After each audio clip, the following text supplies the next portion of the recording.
So the first thing you will need to begin your activation process is the kit itself. And so that will come in the mail. And when it arrives, you will have a test ID that is a 6-digit alphanumeric code inside. It'll be called the test ID. It'll look something like the demo test ID I'm pasting in here. LZ8QKS, might be ABC123, some kind of 6-digit alphanumeric code, and that is what we use to identify your sample. And this activation process is the mechanism through which we associate you and your email address and your account with this particular sample. Now, once you have your 6-digit test ID, you will go to app.mytapscore.com/activate. It'll also be in the instructions inside of your test kit, and you'll arrive on a page like the one in front of you. You'll enter that test ID right here, and quite simply, you'll hit continue. When you hit continue, if you're already signed in, then you won't see a screen like this. If you're not signed in, you have the option to sign in or to continue as a guest. And we suggest creating a password and an account so that you can get your results more quickly and we can communicate with you privately. It really simplifies the whole process. So we are we strongly recommend using the sign-in. If you want to avoid it and you want to do the guest sign-in, there's a way to do this as a guest as well. And you just click down here. You go ahead and sign in with my demonstration credentials. All right. Now you'll see on the left-hand side here, there is a process underway. First, we are registering this test, registering it to me. In your case, you'll be registering it to you. Activating a TAP-SCORE test allows you to assign the test ownership and manage the report back of the lab results. You're going to activate only when you are ready for sample collection. So don't activate and then wait 3 months. Best to activate on the day you are prepared to collect your sample. All right, so I'm confirming that this is the 6-digit test ID on my box. In my bottles, in my box, there are bottles that will have this test ID written on them. It'll also be on the sample information card, several other places. Test and report access. Who should receive updates about testing and the test results? So status on where the test is, the sample is. Is it in the mail? Is it at the lab? Is it in testing? Has there been a question from the laboratory team that they need you to answer? Are the results ready? All of that will be reported to either you by clicking for me or to someone else. And if you click you, it's just going to go to your email address. Click someone else, you can enter in their email address here. I'm going to say for me. Now we're going to start jotting down digitally the sample information. So you'll have a paper version of this inside of the kit. We like to do things twice because it makes the odds of something going wrong much, much, much lower. We have 2 versions of everything, a paper copy, and if something gets wet, it shouldn't, but if it does, sometimes with condensation and changes in temperature, paper in the box can get wet. So we really like this digital process. We're going to enter all of the critical sample information here. And again, there will be sample information instructions inside of your test kit. I'm not going to go through all those instructions right now, but I'll assume that by the time you are collecting your sample, you've got those instructions in hand as well. Most importantly, you'll come down here and you will choose the date you're collecting your sample, the hour you're collecting your sample. It's currently, let's just say 12:52 p.m. Use the current time zone. I'm going to put in my name. I am not George Washington, but I am pretending to be George Washington. Sample address. This is embarrassing. I don't know where George Washington lived, but well, I don't know how many people knew George Washington's address. I feel Mount Vernon, right? Just going to go 555 Main Street. It was not an apartment building, so I'm going to leave this one blank.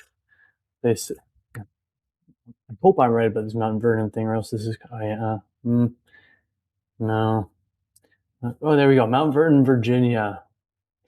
And the postal code I do not know, so we're going to say 90210 because that is my go-to postal code. Obviously, I know it's in California. This is a demonstration. You'll put in your real address and postal code, please.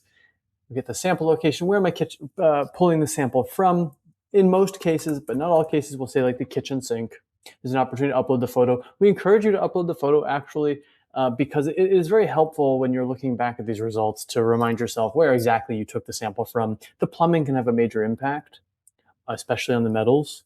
for drinking water tests. So that photo will help you if you're looking back at your results in a week or in a year or in 3 years, and you want to know what did my TAP score report for LZ8QKS actually represent? Well, this location, this kitchen sink, or maybe at the wellhead. If you have a private well and you go outside to collect the sample from the well itself, you might write private well or backyard well. Collect a photo there as well. The photo of the spigot is helpful.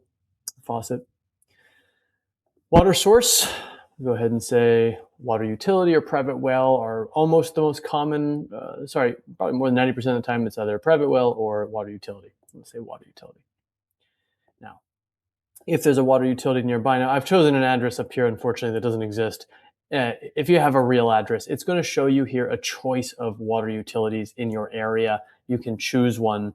That way we can associate your sample with other nearby samples from that water utility. And it's very helpful in terms of context to see your results compared to other results for people served by the same drinking water utility.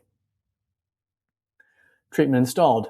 Often people are collecting samples of untreated water. In other words, it's coming from the water utility, it's coming out of the faucet, but in your house or in your building, there is no filtration system.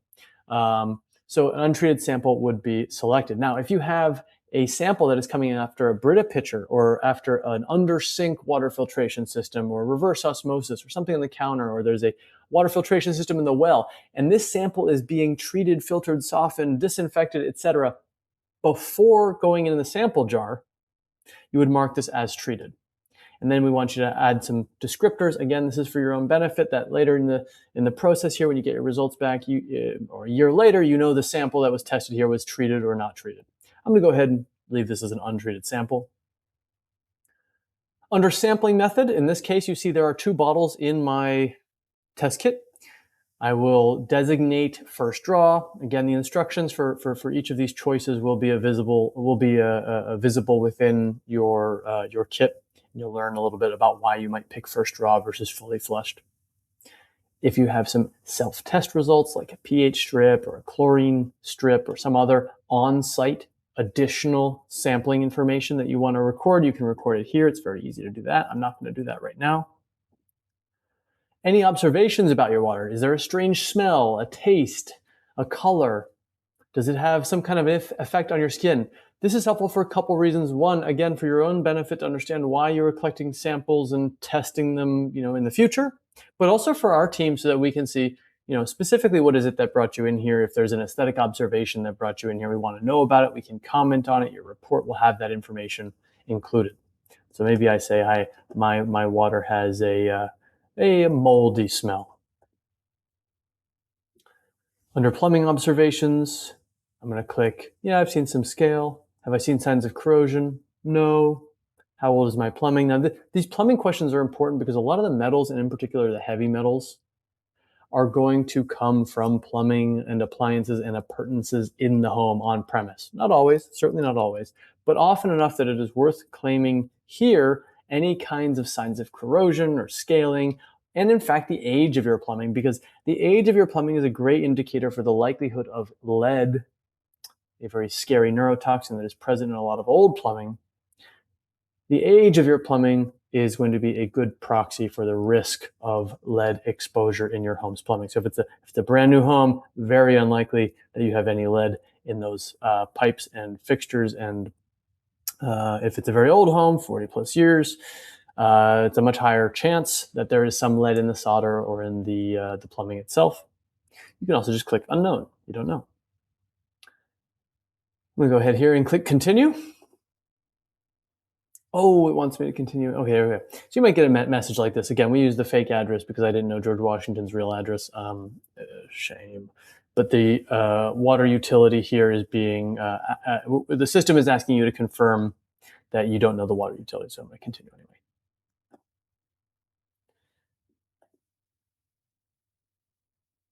I reviewed my info. Oh, sorry, I did that way too quickly. I just kind of scrolled down really quickly and I confirmed all my information. I had the opportunity there to change it if I wanted. And it says 90% complete here, but you still have the green check mark, so we're continuing. We're 90% complete because I did not include the water system, water utility. Finally, here we reach this part that says complete and ship. Steps 1 and 2 are completed. Step 3, complete and ship. I see my test kit ID, my test ID. Activation is complete. I have one of two choices. I can activate another sample. If I bought 2, 3, or 4 test kits, I can activate the next one, or I can go to my dashboard and I can see all the other samples I have either tested in the past or that are currently underway. But for the sake of our purposes here today, I have now shown you how to register your test, collect and enter your sample information, and complete and ship, thereby completing the TAP score activation process. If you have any questions at all about sample collection, activation, or anything in between, of course, you have questions about interpreting results, reach out to us anytime. On the website, there will always be a little place for you to talk with someone live. You can email us anytime, hello@mytapscore.com. Again, this was a summary of the activation process for drinking water testing with TapScore. And if you do this process well and you jot down all the right notes in the right places, you will be happy with results that represent what you were looking for. So we want you to kind of take your time, do it thoroughly, finish the process, and you will have a very accurate, reliable, certified laboratory water quality test result in your hands in no time. Thank you very much.